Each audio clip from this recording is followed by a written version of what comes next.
Hope you people are doing good. आज हम लोग होल्डिंग का एक नया इलस्ट्रेशन करेंगे। The name of the illustration, the number of the illustration is illustration 26। इस इलस्ट्रेशन को स्टार्ट करने के पहले मेरे को आपसे 2 मिनट का एक कॉन्सेप्ट डिस्कशन करना था। गाइज, आपको प्री एक्विजिशन प्रॉफिट और पोस्ट एक्विजिशन प्रॉफिट के बारे में तो मैंने ऑलरेडी आपको समझा ही रखा है। आज बेसिकली हम लोग ये अपने को बेसिकली अभी तक अपने जितना भी सम्स कर रहे थे तो अपने को ये चीज़ पता चल गया था कि प्री एक्विजिशन प्रॉफिट कितना, पोस्ट एक्विजिशन प्रॉफिट कितना है, वो हम लोग को निकाला हुआ दिया रहता था क्वेश्चन में। अगर क्वेश्चन में अपने को प्री एक्विजिशन और पोस्ट एक्विजिशन निकाला हुआ नहीं दिया हुआ, और अगर अपने स्टाल कभी कभी ऐसा भी होता है कि जो होल्डिंग कंपनी होती है वो सब्सिडरी का जो शेयर्स है ना वो ड्यूरिंग द ईयर एक्वायर करती है, मतलब साल के स्टार्टिंग में नहीं करती, बीच में करती है। तो ऐसे केस में हम लोग क्या करेंगे ना, प्रोपोर्शनल प्रॉफिट निकाल देंगे।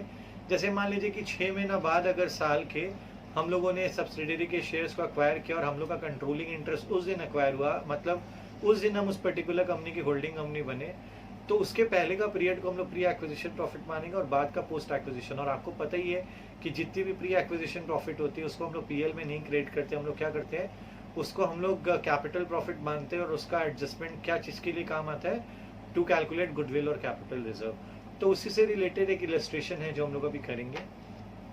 इलस्ट्रेशन 26 से आइए पढ़ते हैं एक बार। इलस्ट्रेशन 26 क्या बोल रहा है कि ऑन 1 जुलाई 2011 महाराजा लिमिटेड बोल के कंपनी है जिसने 8000 शेयर्स एक्वायर किए हैं 10 रुपये के हिसाब से प्रजा लिमिटेड के, और अमाउंट था जो कंसिडरेशन के लिए पैसा दिया वो है 1 लाख रुपया। मतलब हम लोगों ने 8000 का शेयर्स एक्वायर किया है 10 रुपये के हिसाब से, मतलब अगर फेस वैल्यू के हिसाब से देखा जाए तो हम लोगों ने 80,000 का शेयर्स खरीदा, लेकिन पैसा कितना दिया है, 1 लाख रुपया दिया है। और फिर हम लोग को दोनों कंपनी का बैलेंस शीट दे दिया, और बैलेंस शीट का डेट इंपॉर्टेंट है। बैलेंस शीट का जो डेट है वो है 31 दिसंबर 2011, मतलब ईयर एंड का। बैलेंस शीट एज यूजुअल हम लोग कभी भी नहीं पढ़ेंगे, बाद में पढ़ेंगे। इनफैक्ट एडिशनल इन्फॉर्मेशन पहले पढ़ लेते हैं। आइए एडिशनल इन्फॉर्मेशन को एक एक करके हम लोग रीड करते हैं।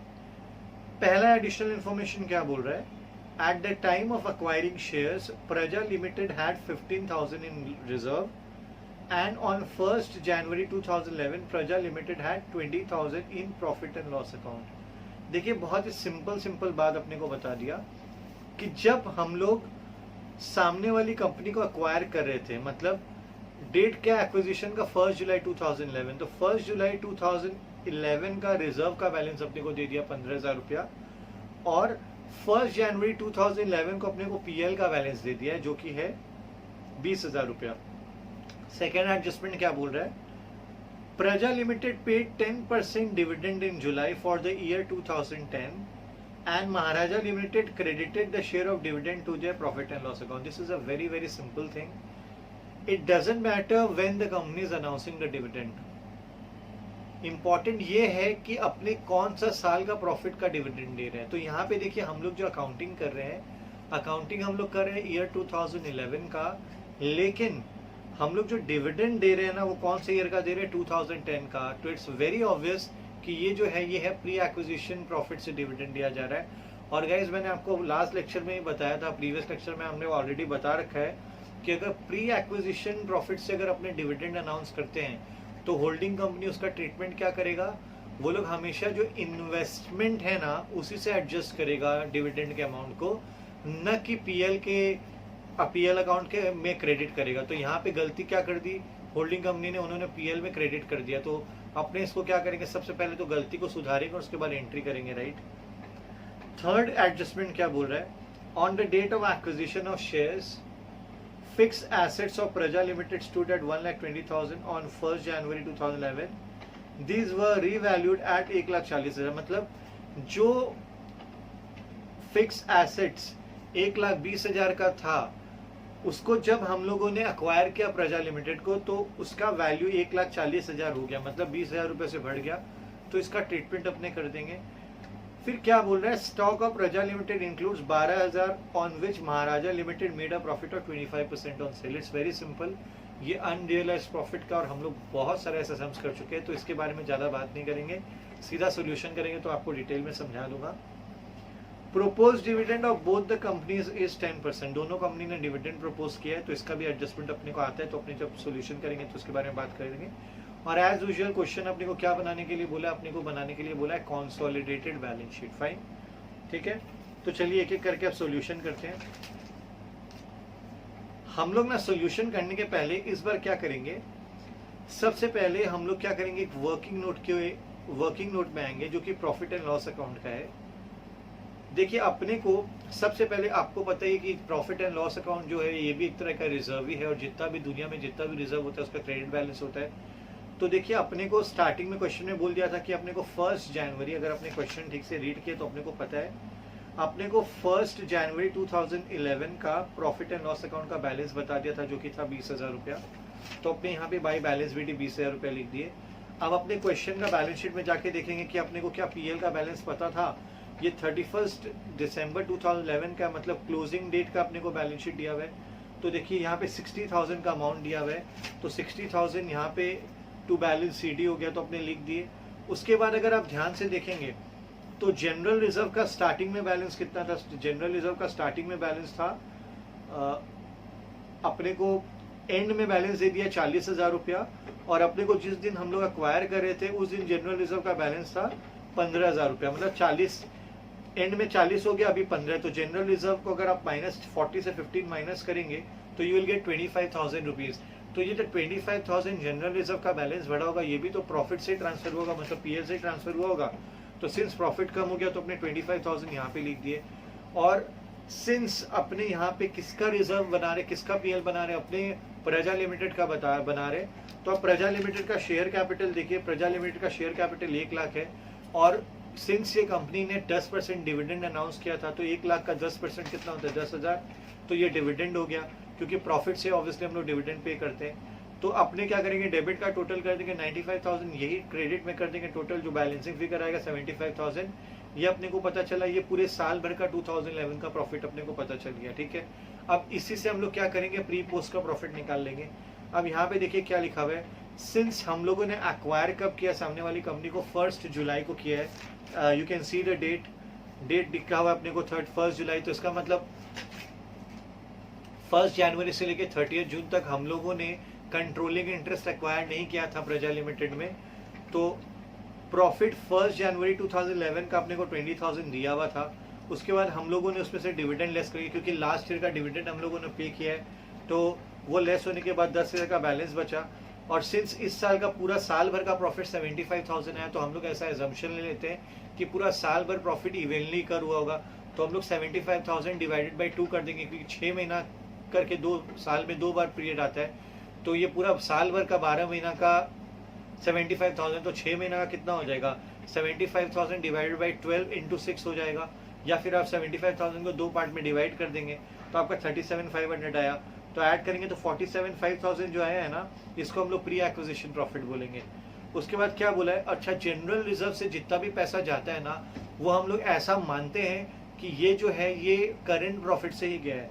तो देखिए यहाँ पे क्या लिखा हुआ है, entire accretion to general reserve में be taken as current profit as the transfer was made on the date of account, therefore current profit will be. अब मेरा बात सुनिए, करेंट प्रॉफिट का मतलब यहाँ पे पोस्ट एक्विजिशन प्रॉफिट है।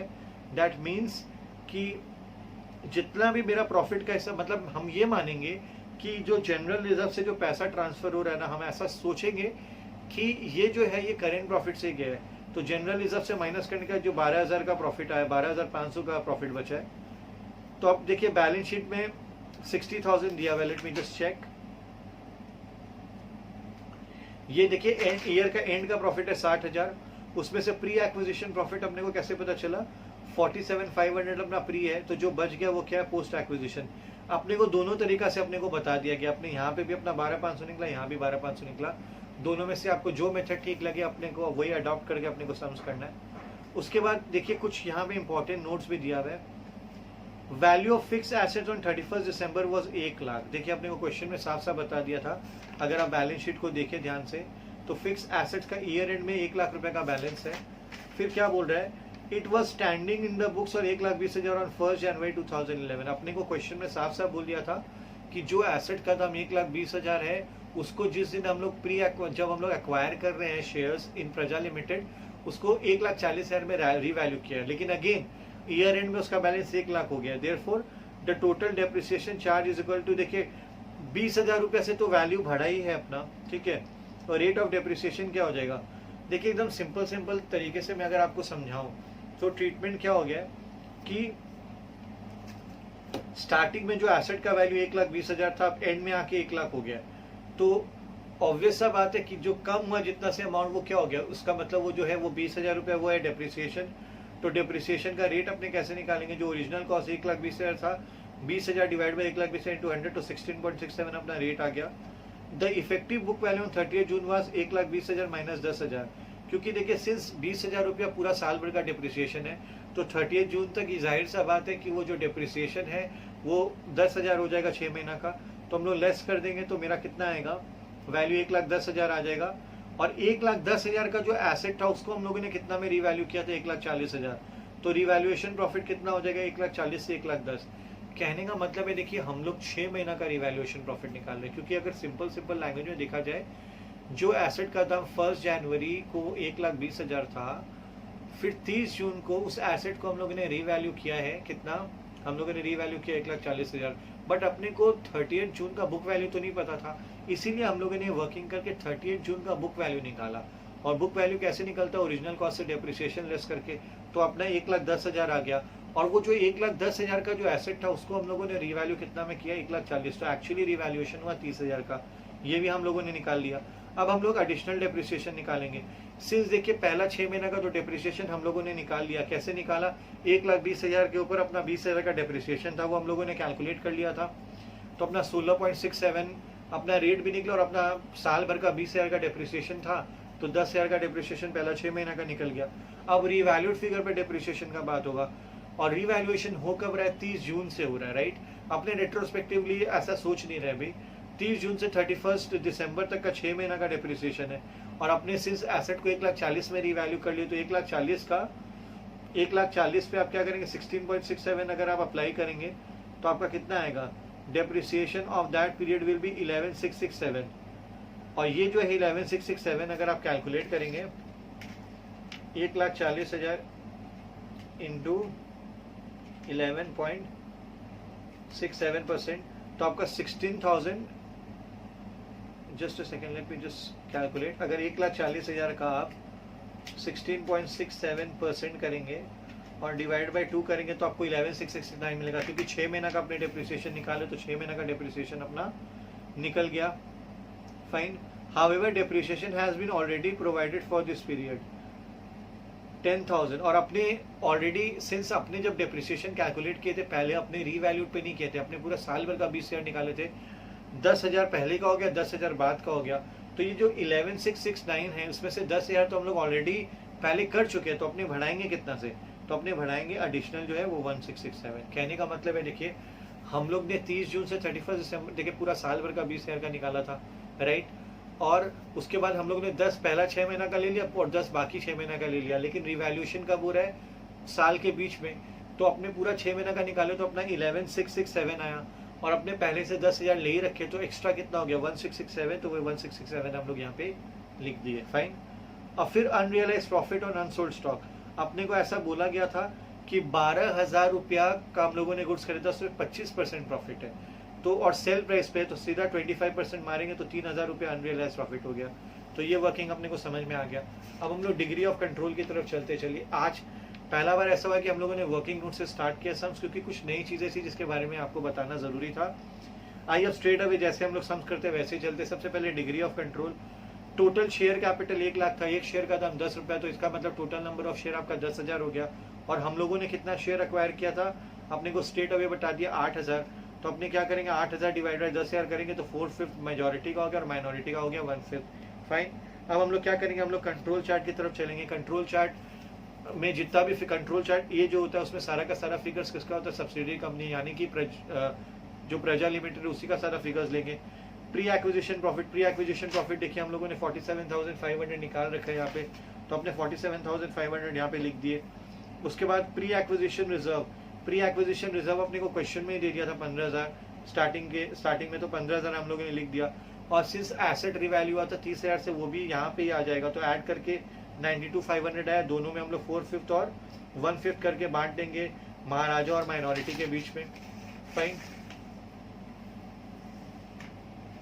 अब आइए नेक्स्ट पेज में आते हैं। पोस्ट एक्विजिशन देखिए, पोस्ट एक्विजिशन प्रॉफिट अगर आप देखेंगे तो अपने को ईयर एंड का बैलेंस, पीएल का बैलेंस 60,000 बता दिया, उसमें से प्री एक्विजिशन 47,500 था तो 12,500 बचा। उसके बाद हम लोग एडिशनल डेप्रिसिएशन लेस कर देंगे तो 10,833 का फिगर आएगा। फिर हम लोगों ने डिविडेंड प्रपोज भी किया था और डिविडेंड प्रपोज 1 लाख का शेयर कैपिटल था, उसमें 10% डिविडेंड प्रपोज किया, लेस किया तो 833 आ गया। 833 को हम लोग क्या करेंगे, यहाँ पे 666 और इसमें बांट देंगे, और जो डिविडेंड प्रपोज हो वो भी तो शेयर होल्डर और माइनॉरिटी के बीच में बटेगा, तो वो भी हम लोगों ने बांट दिया। फाइन। उसके बाद पोस्ट एक्विजिशन, और समझ लीजिए ये जो प्रोपोज डिविडेंड है ना, ये पोस्ट एक्विजिशन प्रॉफिट ही है। इसको आप वो वाला डिविडेंड मत सोचेगा जो हम लोगों ने पहले ही बात की थी जिसके बारे में, जो 2010 का, यहाँ वो वाली डिस्कशन नहीं हो रही है, अभी प्रोपोज की बात हो रही है। प्रोपोज मतलब इस पीरियड का, तो इसीलिए हम लोगों ने पीएल में इसमें लिख दिया। अब पोस्ट एक्विजिशन रिजर्व, रिजर्व का बैलेंस अपने को 40,000 दिया हुआ था, उसमें से प्री कितना था, 15 था, क्योंकि हम लोग कंट्रोल चार्ट में 15 निकाले थे, तो 25 बचा, वो भी हम लोग बांट देंगे 4/5 और 1/5 में। शेयर कैपिटल टोटल कितना था, 1 लाख, उसमें से माइनॉरिटी का 1/5 आप लेस कर दीजिए, 80,000 बचेगा, और ये जो 80,000 है पूरा का पूरा क्या हो जाएगा, एडजस्ट हो जाएगा, तो हम लोगों ने एडजस्ट कर दिया कंट्रोल चार्ट बी में। अब कंट्रोल चार्ट बी का मेन ऑब्जेक्टिव क्या होता है, कैपिटल रिजर्व निकालना। तो सबसे पहले हम लोगों ने इन्वेस्टमेंट में 1 लाख रुपया दिया था, सिंस हम लोगों ने 8,000 शेयर्स के बदले 1 लाख रुपया दिया था, तो 1 लाख लिख दिया। उसके बाद हम लोगों का कैपिटल प्रॉफिट कितना आया था, अगर आप देखेंगे यहाँ पे ढंग से, तो यहाँ पे आपको कैपिटल प्रॉफिट का फिगर 74,000 मिलेगा, तो वो 74,000 को आप क्या कर दीजिएगा, लेस कर दीजिएगा। तो देखिए यहाँ पे 74,000 का जो फिगर है वो लेस किया हुआ है। उसके बाद टोटल डिविडेंड 10,000 अनाउंस हुआ था, क्योंकि 1 लाख का डिविडेंड में 1 लाख रुपए का शेयर कैपिटल में हम लोगों ने 10% दिया था, और उसमें जो होल्डिंग कंपनी उसका कितना शेयर होगा, 4/5, तो 8,000 यहाँ पे हो गया, वो लेस कर देंगे। उसके बाद फेस वैल्यू, सिंस हम लोगों ने तो 8,000 शेयर एक्वायर किया, तो 10 रुपए के हिसाब से 80,000 का शेयर मिला, तो हम लोगों ने लगाए 1 लाख और अपने को मिला 1,62,000 का सामान। इसका मतलब अपने को ज्यादा पैसा मिला, और ज्यादा पैसा हमेशा क्या होता है, कैपिटल रिजर्व होता है, तो 62,000 का कैपिटल रिजर्व आ गया। कंट्रोल चार्ट सी बहुत ही इजी चीज होता है, उसमें हम लोग क्या करते हैं, एसेट्स और लायबिलिटीज का एडिशन सब्सट्रैक्शन करते हैं। तो चलिए इसका फॉर्मेट आप देख लीजिएगा, हम लोग दोनों एसेट्स को ऐड करेंगे, रिवैल्यूएशन 30,000 को ऐड करेंगे, जो डेप्रिसिएशन एक्स्ट्रा लगा 1667 उसको लेस करेंगे, तो अपने को ये फिगर मिल जाएगा। स्टॉक दोनों का ऐड करेंगे, और रिवैल्यूएशन जो अपना अनरियलाइज प्रॉफिट निकला था उसको लेस करेंगे, तो 87,000 आ जाएगा। डेटर दोनों का ऐड कर देंगे, कैश भी दोनों का ऐड कर देंगे, क्रेडिटर्स भी दोनों का ऐड कर देंगे, बिल्स रिसीवेबल भी ऐड कर देंगे, बिल्स पेबल भी ऐड कर देंगे। क्योंकि एक बात याद रखिएगा, यहाँ पे म्यूचुअल एक्सेप्टेंस था 5,000 रुपए का, तो ये दोनों लेस कर देंगे, क्वेश्चन में दिया हुआ था, तो यहाँ पे लेस हो जाएगा दोनों म्यूचुअल एक्सेप्टेंस का फिगर। फाइन। उसके बाद हम लोग पीएल में एक बार चलते हैं। स्टार्टिंग में महाराजा लिमिटेड का अपने को जो बैलेंस शीट दिया उसमें 70 का फिगर है, उसमें से सिंस ये जो 8,000 है, ये हम लोगों ने भी तो डिविडेंड, ये डिविडेंड 2010 का है, हम लोगों ने गलती से इसको अपने अकाउंट में लिख लिया था, तो उसको हम लोग लेस कर देंगे, क्योंकि ये प्री एक्विजिशन प्रॉफिट का था, और प्री एक्विजिशन जो डिविडेंड होता है, जिस जो हम लोगों ने यहाँ पे ट्रीटमेंट किया है, प्री एक्विजिशन प्रॉफिट का जो डिविडेंड होता है वो वहाँ पे हमेशा क्या होता है, गुडविल या कैपिटल रिजर्व निकालने के काम आता है, मैंने आपको ऑलरेडी बता रखा था। तो सिंस हम लोगों ने लेस कर दिया, फिर प्रपोज, सिंस हम लोग का शेयर कैपिटल कितना था, हम लोग का शेयर कैपिटल 2 लाख था, तो हम लोगों ने भी 10% डिविडेंड प्रपोज किया है, तो 2 लाख का 10% 20,000 होता है, वो हम लोग लेस कर देंगे, तो 42,000 बचा। फिर हम लोग को 8,000 जो डिविडेंड का हिस्सा, सिंस प्रजा लिमिटेड ने भी डिविडेंड प्रपोज किया है, 1 लाख के ऊपर 10%, 10,000 होता है, उसका 4/5 मेरा शेयर, तो 8,000 मेरे को भी मिलेगा, तो ऐड हो गया। फिर उसके बाद पोस्ट एक्विजिशन प्रॉफिट से 666 का जो हिस्सा मेरे को मिला था, ये वाला हिस्सा भी हम ऐड कर लेंगे, तो मेरा इतना पोर्शन हो गया, और अनरियलाइज प्रॉफिट लेस कर देंगे, तो 47,666 का फिगर आ जाएगा। जनरल रिजर्व देखिए, महाराजा लिमिटेड का बैलेंस शीट में ये फिगर दिया हुआ है, और पोस्ट एक्विजिशन रिजर्व से अपने को कितना पैसा मिला, 20,000 का पैसा मिला है, तो 20,000 ऐड कर देंगे तो 50,000 हो गया। तो ये भी आपको अच्छे से समझ में आ गया। आइए अब हम लोग कंसोलिडेटेड बैलेंस शीट की तरफ चलते हैं। कंसोलिडेटेड बैलेंस शीट में क्या बोले देखिए, फिक्स एसेट्स आपको कंट्रोल चार्ट सी से पता चलेगा, इन्वेस्टमेंट एडजस्ट हो जाता है, stock data, bills receivable, cash at bank, ये सारा का सारा फिगर आपको कंट्रोल चार्ट सी से मिल जाएगा। उसके बाद इक्विटी शेयर हमेशा हम लोग क्या लेंगे, जो होल्डिंग कंपनी उसी का शेयर कैपिटल को लेंगे।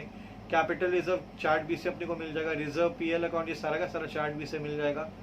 जो वर्किंग नोट है वो भी आप देख लीजिएगा, मैंने एक्सप्लेन कर दिया है। उसके बाद क्रेडिटर, बिल्स पेएबल और प्रपोज डिविडेंड, ये सारा का सारा जो आपको फिगर है ये तो आपको कंट्रोल चार्ट सी से मिल जाएगा। और 20,000 सिंस 2 लाख का शेयर कैपिटल था, और 2 लाख का शेयर कैपिटल में हम लोग 10% शेयर डिविडेंड प्रपोज कर रहे हैं, तो ये 20,000 वो वाला हिस्सा हो गया। और माइनॉरिटी इंटरेस्ट अपने को कहाँ से मिल जाएगा, कंट्रोल चार्ट ऐसे ये फिगर मिल जाएगा। तो दोनों साइड से आप करेंगे तो आपका बैलेंस शीट गाइस टैली हो जाएगा।